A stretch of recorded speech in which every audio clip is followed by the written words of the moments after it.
भारताच्या स्वातंत्र्यलढ्याचे एक तेजस्वी, धगधगतं आणि प्रेरणादायी व्यक्तिमत्व म्हणजेच नेताजी सुभाषचंद्र बोस. त्यांनी "तुम मुझे खून दो, मैं तुम्हें आझादी दूंगा" असं म्हणत हजारो युवकांमध्ये क्रांतीची ज्योत पेटवली. त्यांनी आझाद हिंद फौज उभारून ब्रिटिश सत्तेला थेट ललकार दिला. पण याच धगधगत्या क्रांतिकारकाच्या मृत्यूबाबत आजही अनेक अनुत्तरित प्रश्न आहेत, अनेक रहस्य आहेत आणि हाच विषय भारतीय इतिहासातील सर्वात गूढ बनला आहे. दिनांक 18 ऑगस्ट 1945 रोजी नेताजींचं विमान तैपै येथून मंचुरियाकडे जाताना कोसळल्याचा दावा करण्यात आला. हे विमान मित्सुबिशी KI-21 हे जपानी सैन्य विमान होतं. टानेयुशी योशिमी आणि डॉ. हबू यांनी सांगितलं की अपघातात नेताजी गंभीर भाजले गेले आणि दुसऱ्या दिवशी रुग्णालयात त्यांनी प्राण सोडले.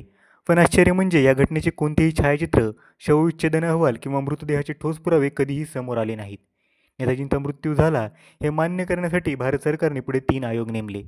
1956 मध्ये शाहनवाज आयोग, 1970 खोसला आयोग आणि 1999 साली न्यायमूर्ती मनोज मुखर्जी यांच्या अध्यक्षतेखाली मुखर्जी आयोग. शाहनवाज आणि खोसला आयोगांनी सरकारच्या अधिकृत भूमिकेचीच पुनरावृत्ती केली की नेताजींचा मृत्यू तैवानमध्ये विमान अपघातात झाला, पण या आयोगांवर नेताजींच्या कुटुंबियांनी विश्वास टाकलेला नव्हता. पण मुखर्जी आयोगाचा अहवाल सर्वात वेगळा आणि धक्कादायक होता. त्यांनी तैवानला भेट दिली, प्रत्यक्ष घटनास्थळ, विमानतळ आणि रुग्णालय तपासलं आणि स्पष्टपणे सांगितलं की 18 ऑगस्ट 1945 रोजी तैवानमध्ये कोणतेही विमान अपघात झाल्याचे ठोस पुरावे उपलब्ध नाहीत. त्यांनी म्हटलं, नेताजींचा मृत्यू त्या दिवशी झाला हे मान्य करण्यास वैज्ञानिक किंवा वस्तुनिष्ठ आधार नाही. आणि आश्चर्य म्हणजे भारत सरकारने हा अहवाल फेटाळून लावला. या रहस्याला आणखी एक वळण मिळालं फैजाबादच्या गुमनामी बाबा प्रकरणामुळे. 1955 ते 1985 या काळात फैजाबादमध्ये एक गूढ साधू राहत होता. त्याला लोक गुमनामी बाबा म्हणत.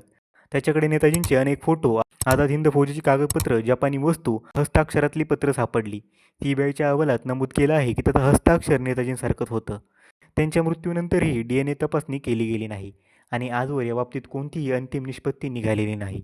2010 ते 2016 मध्ये भारत सरकारने नेताजींच्या 300हून अधिक गोपनीय फाईल्स सार्वजनिक केल्या, पण त्या सर्वातही त्यांच्या मृत्यूबाबत स्पष्टता मिळालेली नाही.